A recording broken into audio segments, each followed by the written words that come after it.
तो hello student, आज हम सॉल्व करने वाले हैं question paper of class 10th maths का सेट ए है हमारा 2024 का।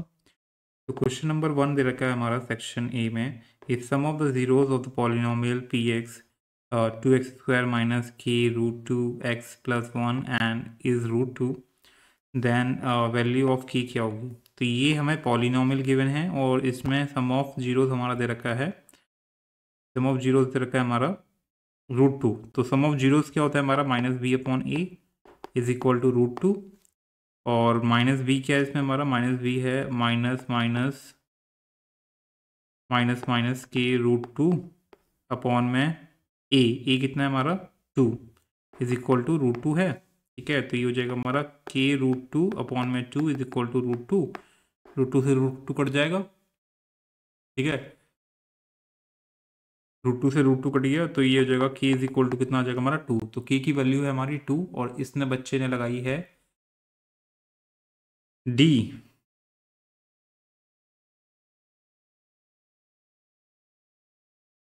ठीक है, तो इसका आंसर हमारा बी होगा, ना कि ए डी होगा। ठीक है, तो let's move to the next question. तो अब सेकंड क्वेश्चन गाइस, इसमें हमें गिवन है कि if the probability of the player winning a game is 0.79, then the probability of losing the same game is.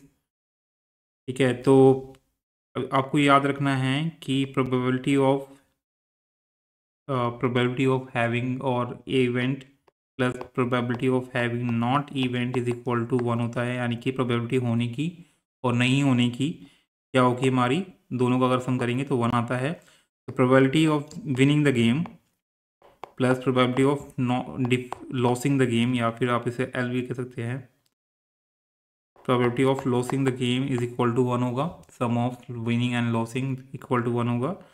तो याद रखना किसी भी इवेंट में जितने भी पॉसिबिलिटी होती है उनका जो सम होगा, प्रोबेबिलिटी होगी जितना उसका सम होगा वो 1 होता है। ठीक है, तो यहाँ हमारा विनिंग गेम है 0.79, प्रोबेबिलिटी ऑफ लॉसिंग की निकालनी है 1। ठीक है, तो प्रोबेबिलिटी ऑफ लॉसिंग की कितनी होगी हमारी 0.21, तो इसका आंसर क्या आएगा हमारा डी। ठीक है, तो कभी भी याद रखना प्रोबेबिलिटी ऑफ होने की अगर गिवन है और नहीं होने की निकालनी है तो तुरंत 1 से माइनस कर दो। ये तो मैंने आपको समझाने के लिए किया हुआ है, तुरंत 1 से माइनस कर दो। अगर नहीं होने की दे रखी है तो होने की निकल जाएगी 1 माइनस करने पे। ठीक है, कोई भी इवेंट होने की निकल जाएगी। तो उस तरीके से हम निकालेंगे इसको। अब आता है हमारे थर्ड क्वेश्चन पे, मैं इसे फटाफट से इरेज कर देता हूँ। तो थर्ड क्वेश्चन कह रहा है हमारा, ये भी क्वाड्रेटिक इक्वेशन का है। तो इसमें बोल रहा है कि if the roots of ax² plus bx plus c is equal to 0 and a not equal to 0 are real. Basic ये हमारा कंडीशन रखी, a हमारा नॉट इक्वल टू 0 है, आर रियल एंड इक्वल, यानी कि रूट ऑफ द इक्वेशन है। मैं इसे थोड़ा साइड कोने में घुसेड़ देता हूँ उसे। ठीक है, यहाँ से बेटर रहेगा। तो इसमें दे रखा है जो रूट्स है वो इक्वल है एंड रियल है। तो हमें निकालना है कि कौन सी इसमें कंडीशन ट्रू होने वाली है। तो इसमें कौन सी कंडीशन ट्रू होने वाली है, तो जब भी गाइज रूट इक्वल्स होते हैं तो हमारा जो ये इसमें डी की वैल्यू होती है वो 0 हो जाती है। ठीक है, डी यानी कि डिटर्मिनेंट क्या होता है, डिटर्मिनेंट कुछ समथिंग लाइक दिस होता है, मैं भूल गया, मुझे टर्म याद नहीं है अभी। तो वो होता है हमारा b² माइनस 4ac। ठीक है, तो इसमें जो डी की वैल्यू हो जाएगी 0 जब जो रूट्स होते हैं वो इक्वल हो जाते हैं। तो 0 हो गए हमारे, तो b² माइनस 4ac कितना हो जाएगा हमारा, ऐसा हो जाएगा। तो हमें निकालना होगा, तो b² इक्वल टू क्या हो जाएगा हमारा 4ac, 4ac। और हमें कुछ इस तरीके से इसे मैच करना है। तो इसमें हमारी कंडीशन क्या आ जाएगी, b² अपॉन में 4 इज इक्वल टू ac। तो यानी कि थर्ड का आंसर हमारा सी है। सी में आप देखेंगे सेम आ रहा है, b² अपॉन में 4 इक्वल टू ac। दिख रहा है आपको, तो या दैट्स इट। तो अब आता है हमारे इस लड़के ने जिसने भी सॉल्व किया है, इसने ठीक करा है फाइनली। तो इसने यहाँ भी गलत, बेचारे ने गलत लगा दिया है जिसने भी सॉल्व किया है। प्रोबेबिलिटी को 1.79, प्रोबेबिलिटी कभी भी 1 से ज़्यादा नहीं होती है, ठीक है, और 0 से कम नहीं होती। प्रोबेबिलिटी हमेशा लाइज करती है 0 और 1 के बीच में, ठीक है। अब आता है हमारा क्वेश्चन नंबर 4। इसमें कह रहा है कि in an A P the first term दे रखा है 7, nth टर्म दे रखा है 84, sum of first n term दे रखा है हमारा इतना, तो हमें एन की वैल्यू फाइंड करनी है। बहुत ईजी है। तो देखो सम ऑफ टर्म्स कितना होता है हमारा, सम ऑफ टर्म्स होता है n/2 e plus E N, ये होता है हमारा, ठीक है। जब भी एन टर्म हमें गिवन हो तो डायरेक्ट फॉर्मूला ये होता है। वैसे नॉर्मल जो फॉर्मूला होता है हमारा सम ऑफ टर्म्स का 2a plus n minus 1 into D होता है। लेकिन अगर हमें nth टर्म गिवन है तो हम डायरेक्ट ये फॉर्मूला पुट कर सकते हैं, इसे लास्ट टर्म भी कहते हैं। तो अब हमें निकालना क्या है, n की वैल्यू निकालनी है। सम ऑफ द रखा है टर्म्स 2093 दे रखा है अपॉन में 2, और n हमें निकालना है। और फर्स्ट टर्म दे रखा है हमारा 7, और लास्ट टर्म दे रखा है हमारा, जो nth टर्म दे रखा है वो 84 दे रखा है, ठीक है। तो इसे हम सॉल्व करने की कोशिश करेंगे। ये वेबकैम बहुत डिस्टर्ब कर रहा है, लेट मी दिस बेटर। तो अब क्या करेंगे हम इसमें, तो इसे सॉल्व करते हैं आगे। ये हो जाएगा हमारा 6, 18, 4, या फिर मैं इसे 2 से 2 कट जाएगा, यहाँ से 2 से 2 कट गया तो हमारा आ जाएगा 2093 इज इक्वल टू 7n, 7 ये 91n, 19 ठीक है। तो n की वैल्यू कितनी आ जाएगी हमारे 093 अपॉन में 91। अभी 91 से कटेगा, ये देखना पड़ेगा मुझे। तो पहले हम काट लेते हैं इसे, किससे कट रहा है ये। 91 किसके टेबल में आता है, 13 के टेबल में आता है। 13 7 जा, यानी कि 7 से कट जाएगा, 7 से काट लेते हैं। 7 से कटेगा, ये आएगा हमारा 13 बार में, और ये आएगा हमारा 269, हाँ तो 99 आ गया, यही है ना। बहुत जल्दी काटा है मैंने। हाँ, अब 13 से ही कट सकता है, हाँ कट सकता है।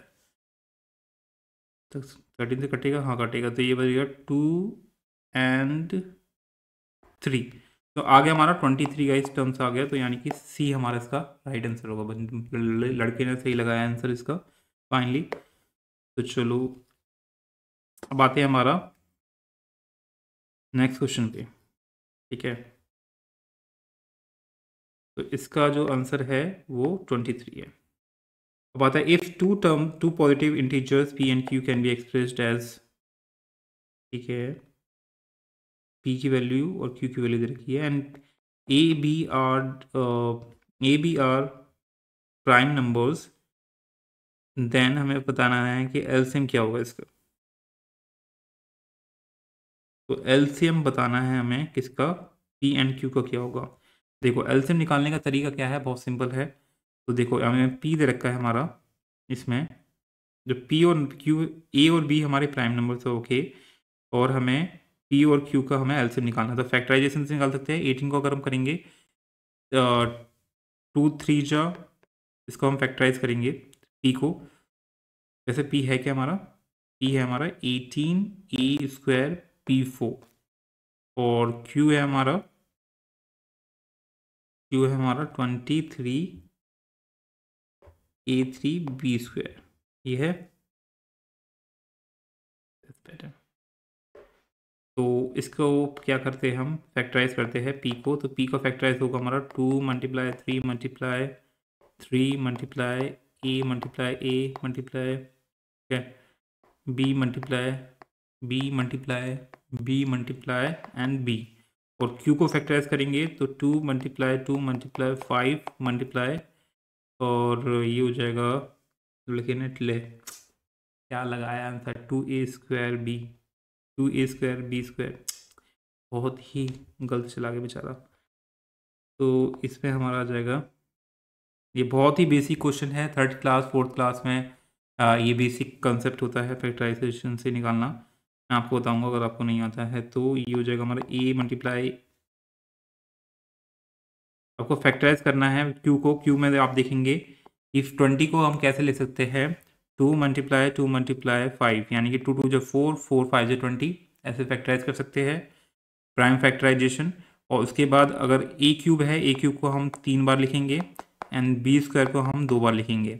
अब आपका काम क्या है इसमें, आपको इसमें कॉमन देखना है। तो कॉमन इसमें आप देखेंगे कि इसमें 2 कॉमन है, और इसमें आप देखेंगे ए कितने कॉमन है, ए इसमें स्क्वायर था, अच्छा मैंने यहाँ एक एक्स्ट्रा दे दिया, हाँ। तो इसमें आप देखेंगे 2 ए कॉमन है और बी भी 2 कॉमन है, ठीक है। मैं ये कॉमन लगा देता हूँ और एक ये इसके साथ इसको लगा देता हूँ कॉमन, ठीक है। जो कॉमन होते हैं उसको सिर्फ एक बार लिखना है। तो अगर जो हमारा एलसीएम होगा वो क्या होगा, तो से कॉमन है, 2 2 कॉमन है हमारा, ये 2 2, तो इसको एक बार लिखेंगे। जो कॉमन है आपको सिंपली उसे एक बार लिख देना है। ए 2 कॉमन है और बी 2 कॉमन है, ठीक है। उसके बाद बचे हुए जो नंबर्स है जो कॉमन नहीं है उसको भी आपको एग्जैक्टली वैसे ही लिख देना। जैसे 3, यहाँ 3 बच गए, 2 बच गए, 2 1 बच गया, 5 बच गया एक, और वहाँ इधर हमारा बच गया कितना,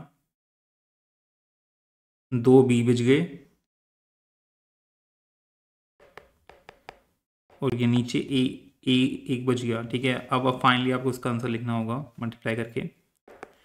तो ये कितना हो जाएगा हमारा, 2 3 जा 2 3 जा 6, 6 3 जा 18, 18 2 जा 36, 36 5 जा 180, 180 आ रहा है कहीं, हाँ आ रहा है।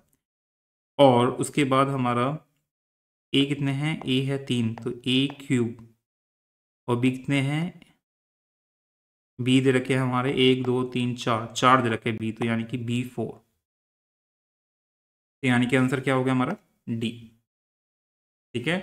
तो इसका आंसर क्या होगा हमारा, डी। अब बच्चे ने बेचारे ने ए लगा दिया है, तो यहाँ हमारा गलत हो गया, ठीक है। तो अब पढ़ते हैं 6th क्वेश्चन की तरफ, जल्दी से फटाफट।